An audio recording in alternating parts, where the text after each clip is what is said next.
Hi, my name is Josh Head, and I know what you're thinking. Actually, I don't, and I don't care. I know I'm doing an unscheduled rant, and I haven't put anything on my channel in the last year, but something has been annoying me in a long, long time. I think it's time that somebody address it. And I know I may lose a lot of people for this, and I might have to restart my channel over again with new subscribers and everything, but I gotta find something very annoying. And I'm first of all going to say I'm taking nobody's side here in this rant. Basically, I'm going to try to keep it as opinion-free of my own opinion as possible, which may not be completely possible, but here we go. I'll start it off this way. I was having a conversation with a certain user on YouTube who will remain nameless. Let's just call him Feminist A.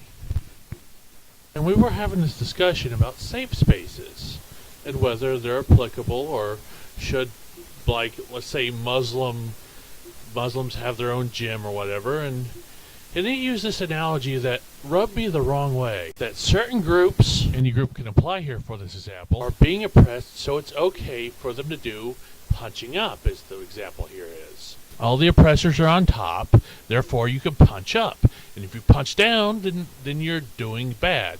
Here's the problem I have with that. From whose perspective? I'm the first to speak that I'm for all equality when it applies equally. But this analogy of punching is completely accurate, and that's why it rubs me the wrong way. And not because anybody's punching up or down, is because that punching is going on in the first place. So I'll take it completely away from the equality thing for right now. Let's go liberal and conservative for a minute, and then you'll see what I mean. Let's take right-wing talk radio. If you listen to them long enough, you'll think that liberals are evil and punching down, that Christians are persecuted. But you go to liberal radio, it's the opposite way. The conservatives are the ones punching down. This is why I say it's a very bad analogy. Or as I like to look at it, is this way. Within any given group, there are four groups of people. Well, whether they're large enough. The people that generally don't care about the subject matter and just kind of on that side anyway, just because they didn't search too long for the facts. It's just convenient for them to believe that, so they do. Then there are the people that want to have an open, honest discussion with you and improve society. And they're good people. I find no fault with them. They're the intellectually dishonest people. They're the defenders. They don't want to believe anything else, therefore they defend their own ideas. They're not as problematic as this next group, though. This next group should be obvious. They're the trolls. And they pretty much are there to feed off and get money and power and whatever they can, pretty much by destroying the world. Now remember, I said every group has these people, especially if they're so large. And now taking into account that everybody is talking past each other and villainizing each other on both sides. And that the groups will sit together. So all four groups on the same belief will sit together and talk with each other and then villainize the other side. Two groups will punch each other without realizing some of them are punching up and some of them are punching down. But not in the way you think. People punching down and up could be in the same dang group, sitting in the same dang pews, and working together. Like, for instance, Anita Sarkeesian is a good example, and the factual feminist.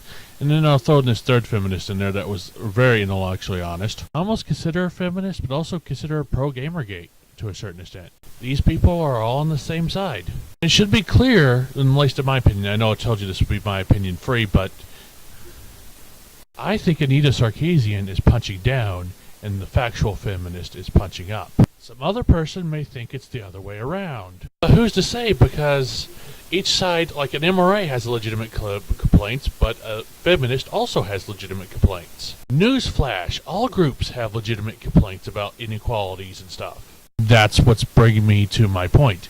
People are fighting. They're not actually talking. You know, the worst ism in the entire world is not. It's tribalism, not racism, not sexism. It's tribalism. You know, it used to be that humans would take up tribes for mutual survival reasons. That was good for survival, but it was not good for conflict.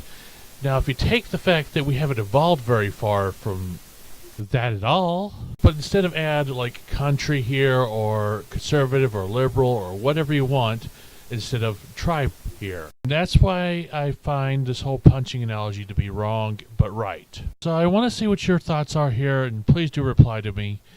And please know they started it first arguments. Everybody, it's been burning since the world's been turning. You know the We Didn't Start the Fire song kind of had it right there. But I'll let it go there and say this has been Thinking in Your Head. I'll talk to you later. Goodbye.